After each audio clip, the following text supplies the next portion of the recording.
किसी ने बड़े कमाल की बात कही है कि कभी भी किसी को छोटा और बड़ा से उसके महत्व को नहीं आंका जा सकता, क्योंकि आपने देखा होगा कि हजारों का कपड़ा शोरूम में लटकते रह गए, लेकिन एक छोटा सा मास्क जो आज करोड़ों का व्यापार कर लिया।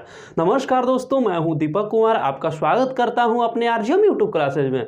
दोस्तों, जो आज का वीडियो है वह एक जियोग्राफी का, भूगोल का एक महत्वपूर्ण टॉपिक है, जो है हमारा पृथ्वी की आंतरिक संरचना। दोस्तों, आज हम लोग इसके बारे में जानेंगे और इसे कैसे आसानी से याद किया जाएगा, इस ट्रिक को भी हम लोग देखेंगे और आपको यहाँ पे मानचित्र के द्वारा समझाएंगे ताकि आप लोगों को अच्छी से समझ में आ जाए। तो चलिए दोस्तों, वीडियो को ज़्यादा लंबा न करते हुए आज का वीडियो हम लोग शुरू करते हैं।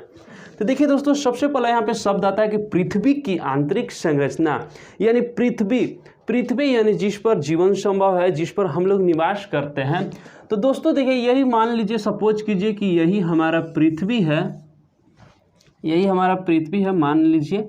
दोस्तों, पृथ्वी पर हालांकि इसकी आंतरिक संरचना की बात की है, ऊपरी संरचना को तो हम लोग देख लेते हैं कि पेड़ पौधा है, घर है, मकान है, नदियाँ है, झाड़ झरना है, हिमालय है, पर्वत है, बहुत सारी चीज़ों है जो कि ऊपरी संरचना में हम लोग देख सकते हैं। लेकिन जो आंतरिक संरचना है उसके बारे में बहुत सालों तक, बहुत समयों तक यह वैज्ञानिकों के लिए भी यह एक रहस्यमय रह चुका था।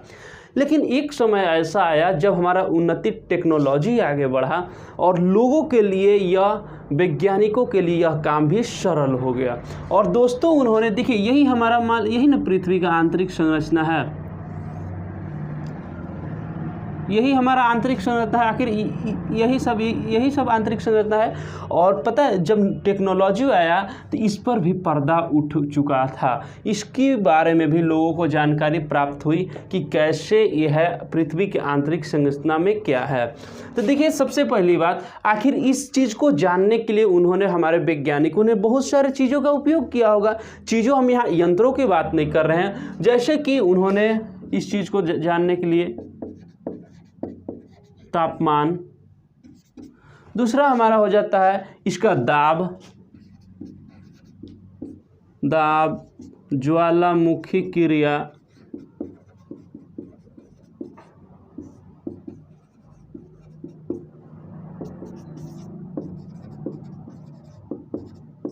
भूकंप,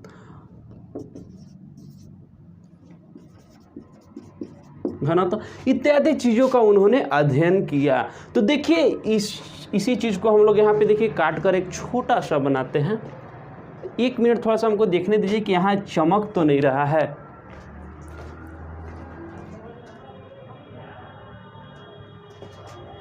हाँ, चलिए ठीक है। अब देखिए, इसको, इसी शेप को हम लोग को पूरा से तो मतलब नहीं है, बस यही आंतरिक संरचना को हम लोग बनाते हैं। देखिए, यही हमारा हो गया आपका आंतरिक संरचना, कुल्फीकार टाइप की इसे हम लोग बना देते हैं। इसी में देखिए, यही हमारे पृथ्वी का एक भाग है आंतरिक संरचना। दोस्तों, जैसा कि आप लोग जानते हैं कि इसको 3 भागों में बांटा जाता है, 3 भागों में बांटा जाता है। देखिए, एक हमारा भाग हो चुका है, हाँ, यही देखिए हमारा 3 भाग हो गया। सबसे ऊपरी वाली भाग को हम लोग कहते हैं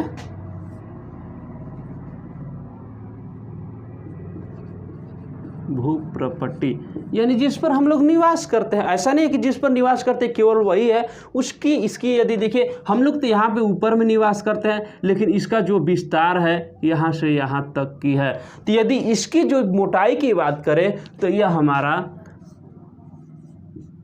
34 से 100 किलोमीटर के बीच में है। अब देखिए, ये चीज़ तो हमारा हो चुका है, भूप्रपट्टी इसका नाम है, 34 से 100 किलोमीटर के बीच में इसकी मोटाई है। एक और क्वेश्चन देखिए एग्जाम में यहाँ से एक और पूछ देता है कि यह किन परतों से मिलकर बना हुआ है। तो देखिए, आप सिंपल सा सियाल यहाँ पे एक एग्जाम्पल लिखिए, सियाल यहाँ पे, कारण यह है, सियाल क्यों इसे कहा जाता है, यह जो है हमारा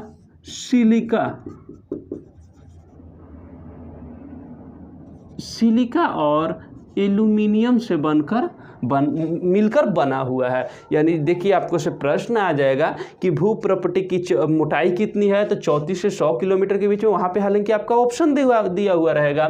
भूप्रपटी किन चीज़ों से मिलकर बनी है, तो सियाल आप याद रखिएगा। एक देखिए सियाल मतलब आप समझिए SI से सिलिकॉन, Al से एल्यूमिनियम। ठीक है दोस्तों, अब हम लोग आगे चलते हैं। इसके बाद हमारा दूसरा परत आ जाता है, यहाँ पे देखिए क्रोड की बात की जाए दोस्तों, तो एक मिनट थोड़ा सा,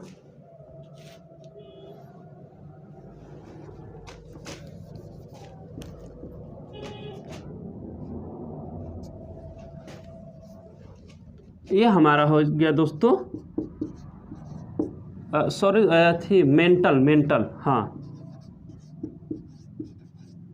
मेंटल, यानी जो दूसरा परत हो जाता है वह हमारा मेंटल हो जाता है दोस्तों। इसकी यदि मोटाई की बात करें तो हमारा यही 34 से, यानी टोटल यहाँ तक की मोटाई इसकी हमारा हो जाती है 2900 किलोमीटर। यानी यहाँ इसकी मोटाई, यानी मेंटल की मोटाई की बात करें तो हमारा 2900 किलोमीटर हो जाती है। अब तीसरा हो जाता है कि यह जो है मेंटल किन चीज़ों से मिलकर बना हुआ है, किन तत्वों से मिलकर बना हुआ है। तो इसका देखिए हमारा हो जाएगा, इसको याद रखिए आप लोग, सीमा SI, यानी यही फिर यहाँ पे हो गया सिलिकॉन, और Ma से, हालांकि Mg होता है लेकिन यहाँ पे सीमा Ma से आप यहाँ याद रखिएगा मैग्नीशियम। यानी जो मेंटल है वह दो चीज़ों से मिलकर बना हुआ है, सिलिकॉन और मैग्नीशियम से। यहाँ पे देखिए आप लोग का सबसे पहले भूप्रपटी, उसके बाद मेंटल। इसकी यदि मोटाई की बात करें मेंटल की, यानी सेकेंड परत जो हमारा मेंटल होता है उसकी मोटाई की बात करें तो यह 2900 किलोमीटर है। अब देखिए आगे हम लोग आगे बढ़ते हैं, आगे हमारा आ जाता है क्रूड, यानी यह हमारा तीसरा परत है। यहाँ पे नहीं लिखते हैं, यहीं पे जिस तरीके से इन लोग के लिखे उसी तरीके से क्रूड, और यह पृथ्वी की आंतरिक परत होती है क्रूड। यदि इसकी बात की जाए दोस्तों, तो इसकी मोटाई की बात की जाए तो इसकी मोटाई है 2900 किलोमीटर से 6370 किलोमीटर। कभी कभी देखिए क्वेश्चन पूछ दिया जाता है कि पृथ्वी की आंतरिक केंद्र की मोटाई कितनी होती है।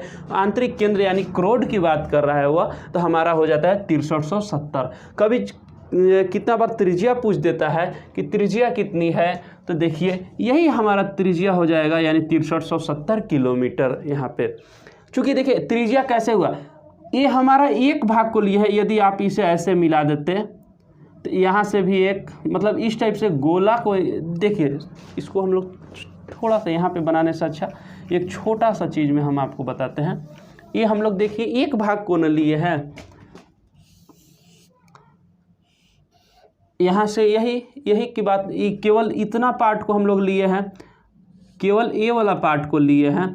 तो भाई मेरे जो पृथ्वी टोटल है, तो टोटल की बात कर रहा है, तो यहाँ से यहाँ तक, यहाँ पे मान लीजिए केंद्र है, यहाँ से इतना तक हमारा आधा, यानी यही तो त्रिज्या हुआ। यदि पूरा लेते तब यह व्यास हो जाता, तो व्यास बटा 2 करते, लेकिन हम लोग यहाँ तक का ही ले रहे हैं। जानते हैं कि यहाँ तक की जो टोटल लंबाई होती है वह हमारे 6370 किलोमीटर होती है। तो इसलिए देखिए पृथ्वी की त्रिज्या हमारी यही हो जाएगी 6370 किलोमीटर।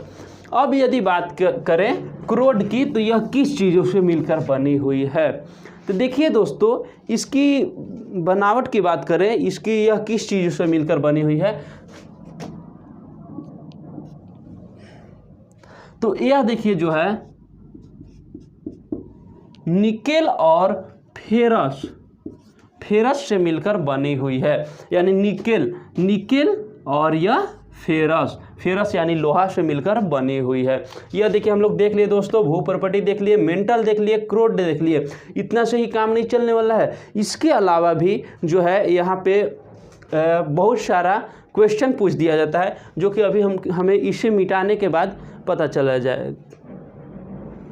देखिए अब आगे हम लोग देखते हैं, इसको हम लोग मिटा देते हैं। अब देखिए हम लोग इसको तो जान लिए, इसको कहते हैं भूपरपट्टी। इसकी जो मोटाई की बात करें तो 3400 किलोमीटर। आगे हम लोग हो जाता है मेंटल की मोटाई की बात करें तो हमारा 2900 किलोमीटर। आगे क्रोड की मोटाई की बात करें 6370 किलोमीटर। हाँ, एक चीज़ छूट रहा है, देखिए क्रोड में भी 2 परत हो जाता है। यहाँ पे देखिए एक हो जाएगा हमारा, ये हमारा जो है बाह्य क्रोड, और ये हमारा हो जाता है आंतरिक क्रोड। ठीक है दोस्तों, यह जो बढ़ता है यह लगभग 5120 किलोमीटर की मतलब जो होती है लंबाई पे यह बढ़ जाती है। इसकी दूरी जो है 5120 किलोमीटर होती है।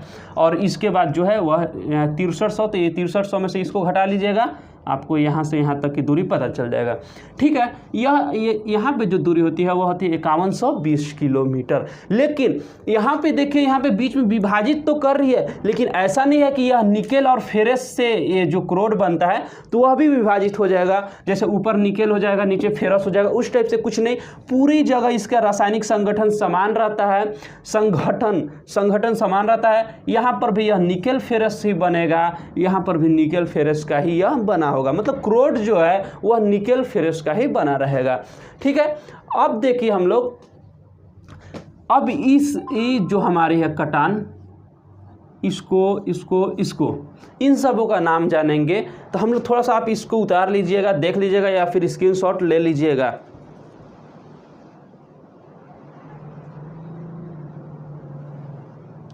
ठीक है दोस्तों, अब देखिए जो ये हमारा आ जाएगा यहाँ से यहाँ तक का जो है, ये जो कटान बिंदु है, इसको हम लोग कहते हैं मोनोडिस्क कंटिन्यूटी। हाँ,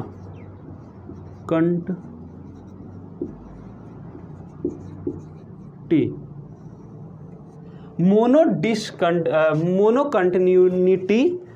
और अगला जो हमारा हो जाएगा वह जो हमारा हो जाएगा गुटेनबर्ग।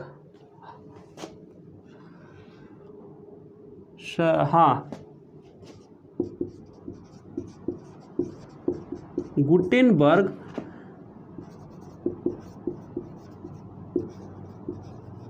कंटिन्यूटी। हाँ, ये देखिए हमारा हो गया, इसको बोलते हैं मोनो कंटिन्यूटी और इसको बोलते हैं गुटेनबर्ग कंटिन्यूटी। अब देखिए आगे हमारा, ये तो हमारा इसको जान लिए हम लोग, ये सभी को भी जान लिए। लेकिन अब देखिए इतना पर ही ख़त्म नहीं होता, इससे आगे भी क्वेश्चन पूछ देता है एग्जाम में। अब देखिए मान लीजिए यहाँ पे तो ख़त्म नहीं हुआ, ये तो हमारा केंद्र है पृथ्वी का। अब थोड़ा सा, जैसा कि हम शुरुआती में बताए थे कि वैज्ञानिकों ने इसका अध्ययन किया, तो उन्होंने इसकी जो तापमान पर घनत्व पर भी इसकी चर्चा की थी। तो देखिए पृथ्वी पर कभी भी यदि पृथ्वी के ऊपर यानी भूप्रपट्टी से नीचे की ओर आइएगा तो घनत्व जो है बढ़ते जाता है। यदि हम ऊपर की बात करें तो सबसे ऊपर हमारा 2.5 से 3 GM/cm³ होता है। कि जैसा कि दोस्तों देखिए शुरुआती समय में भी हम बताए थे कि पृथ्वी की आंतरिक संरचना की खोज करने में वैज्ञानिकों ने बहुत सारे चीज़ों का उपयोग किया था, सहायता लिया था, जैसे कि तापमान, सांद्रता, आर्द्रता और इसके साथ साथ जो घनत्व सबसे इसमें महत्वपूर्ण स्थान रखता है। तो घनत्व के बारे में बात करें तो इस पर एक क्वेश्चन आता है कि सबसे अधिक घनत्व कहाँ होती है। तो देखिए इसकी होती है पृथ्वी के केंद्र में, ऑप्शन देगा पृथ्वी के सबसे ऊपरी परत में, या फिर दे देगा भूपरपट्टी, मेंटल, क्रोड। तो आपका सही आंसर हो जाएगा वहाँ पे क्रोड। या फिर यदि ऑप्शन दिया रहे, हाँ यदि ऑप्शन दिया रहे दोस्तों वहाँ पर, यदि ऑप्शन दिया रहे मान लीजिए पृथ्वी की ऊपरी परत, आंतरिक परत, तो आपका सही आंसर वहाँ पे हो जाएगा पृथ्वी की आंतरिक परत। यानी इसमें देखिए सबसे ऊपरी परत की बात करें तो 2.5 ग्राम प्रति सेंटीमीटर क्यूब से लेकर 3 ग्राम प्रति सेंटीमीटर क्यूब वहाँ पर होता है, घनत्व होता है सबसे ऊपरी। लेकिन यदि नीचे आते आते यह हमारा लगभग हो जाता है 13 प्रति सेंटीमीटर क्यूब हो जाता है। ठीक है, इतना हो जाता है दोस्तों। इसके साथ ही साथ जब यदि इसका औसत कब जो इसमें है, औसत जो है सबसे महत्वपूर्ण घटक होता है। औसत की बात करें तो पूछ देता है कि पृथ्वी का घनत्व का औसत क्या होता है, तो देखिए हमारा इसका औसत होता है 5.5 सेंटीमीटर क्यूब, यानी औसत हमारा ये होता है, औसत हमारा ये हो गया। अब देखिए ये तो हमारा हो गया। अब तापमान की बात की जाए दोस्तों, तो तापमान के साथ भी सेम वही कंडीशन है। ऊपर से यदि ऊपर रहेगा तो उसकी जो है मतलब अधिक रहेगी, कम रहेगा। नीचे जैसे जैसे आते जाएगा वैसे वैसे उसकी जो डिग्री सेल्सियस है वह बढ़ते जाएगी। देखिए कहा जाता है कि यदि 32 मीटर यदि हम नीचे की ओर जाएंगे तो हमारा 1 डिग्री सेल्सियस तापमान बढ़ जाता है। मतलब 32 मीटर यदि हम पृथ्वी के जैसे भूपर्पटी से यदि यहाँ से यहाँ आए, 32 मीटर यदि नीचे की ओर जाएंगे तो हमारा 1 डिग्री सेल्सियस तापमान बढ़ते जाता है। लेकिन कोई ज़रूरी नहीं है कि हर एक जगह 32 मीटर रहता है। कभी कभी तो ऐसा हो जाता है 32 फिर आगे 40 पर भी बढ़ेगा, 45 पर भी बढ़ेगा। मतलब इसी के एक्यूरेट एक माना गया कि 32 मीटर पर जाएगा तो हमारा 1 डिग्री सेल्सियस की मतलब बढ़ोतरी होगी। देखिए ये तो हम लोग सभी चीज़ देख लिए तापमान के बारे में। अब एक और देखिए 1-2 पॉइंट और कुछ है जो कि काफ़ी इंपॉर्टेंट है, जो कि आप देखिएगा एग्जाम में भी काफ़ी बार पूछा जा चुका है। सबसे पहली बात कि भूप्रपट्टी में कौन से तत्व की मात्रा जो है सर्वाधिक है। तो देखिए भूप्रपट्टी में कौन सी तत्व की मात्रा सर्वाधिक की बात कर देगा तो बहुत सारे लोग इसका लिख देंगे। मान लीजिए भूप्रपट्टी यही है, तो यहाँ पे कौन से तत्व की मात्रा सर्वाधिक है, तो देखिएगा दोस्तों, तो दोस्तों देखिए हमारा इसका सही आंसर हो जाएगा ऑक्सीजन। बहुत सारे लोग इसे वायुमंडल में समझ लेते हैं कि वायुमंडल का पूछ दे रहा है, चूँकि नाइट्रोजन ऑक्सीजन देखिए हमारा 46 पॉइंट कुछ प्रतिशत है भूप्रपट्टी पर, और कुछ लोग इसे वायुमंडल में समझकर वहाँ पे सोचते हैं कि नाइट्रोजन चूँकि 78% है इसलिए वहाँ पे नाइट्रोजन मार देते हैं, जो कि यह गलत हो जाता है। हमारे जब यदि वायुमंडल की बात करें तो वहाँ पर तो नाइट्रोजन सही होगा ही होगा, नाइट्रोजन को मारिए। लेकिन यदि वह पूछ दे कि भूप्रपट्टी में सर्वाधिक मात्रा में पाए जाने वाला तत्वों की बात करें तो हमारा होता है ऑक्सीजन। ऑक्सीजन यानी सबसे अधिक पाया जाता है 46%। अब देखिए, अब यदि पूछ दे कि भूप्रपट्टी में पाए जाने वाले सर्वाधिक मात्रा में लौह तत्व की बात करें तो वहां पे हमारा हो जाएगा सिलिकॉन। सिलिकॉन जो है, सिलिकॉन वहां पे हमारा सही हो जाएगा। अब आगे देखिए उसी तरीका से हमारा इसमें भी क्रोड की भी बात करें तो क्रोड में भी मुख्य रूप से जो हमारा फेरस को माना जाता है। मतलब क्रोड में सर्वाधिक रूप से पाया जाने वाला जो तत्व है वह हमारा फेरस हो जाता है, यानी लोहा। हालांकि रहता है, हालांकि निकेल भी रहता है वहाँ पे, लेकिन निकेल काफ़ी कम मात्रा में होने के कारण लोहा को माना जाता है। लेकिन यदि मौजूदगी की बात करें, पूछ दे कि क्रोड में कौन कौन सी तत्व मिलकर पाई जाती है, तो हमारा निकेल और फेरस दोनों होगा। तो दोस्तों ये देखिए हम लोग पृथ्वी की आंतरिक संरचना के बारे में जाने कि भूप्रपट्टी है, सबसे हमारे पहली ऊपरी संरचना होती है भूप्रपट्टी होती है, उसके बाद मेंटल होती है, उसके बाद क्रोड होती है। भूप्रपट्टी की यदि बात करें तो उसकी मोटाई होती है 34 से 100 किलोमीटर के बीच होती है। उसके बाद हम लोग देख ले मेंटल की बात करें तो 34 से 100 किलोमीटर के साथ साथ उसका मोटाई जो होता है 2900 किलोमीटर तक फैला रहता है। अब सबसे लास्ट परत को देखें क्रोड, तो उसकी जो लंबाई होती है वह 6370 किलोमीटर, जो देखिए यहाँ पे दिया हुआ है। अब देखिए इन लोगों में भी जो है बनावटी अलग अलग है। यदि भूप्रपट्टी में बात करें तो इसको हमको क्या चीज़ याद रखते हैं, सियाल के नाम से, यानी सिलिकॉन और एल्यूमिनियम। उसके बाद मेंटल की बात करें तो सीमा यानी सिलिकॉन और मैग्नीशियम। और उसके बाद सबसे हमारा आंतरिक परत आ जाता है क्रोड।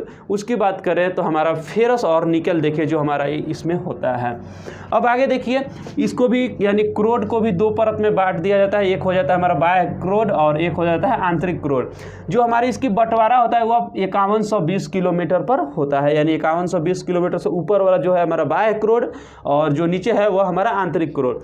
इसके बाद देखिए यह हो जाता है, इस रेखा को हम लोग कहते हैं मोनो डिस्कंटिन्यूटी।